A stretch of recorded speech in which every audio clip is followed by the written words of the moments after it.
Hello and welcome to Scope Research.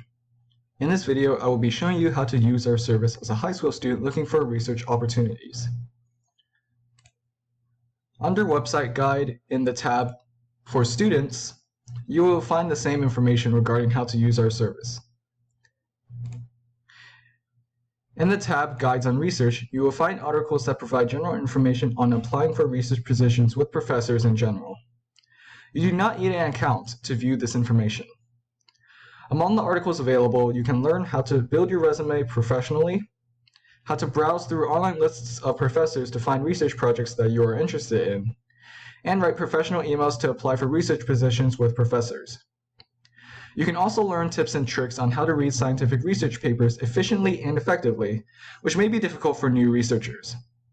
Lastly, you can find a list of research competitions for high school students, as well as some advice.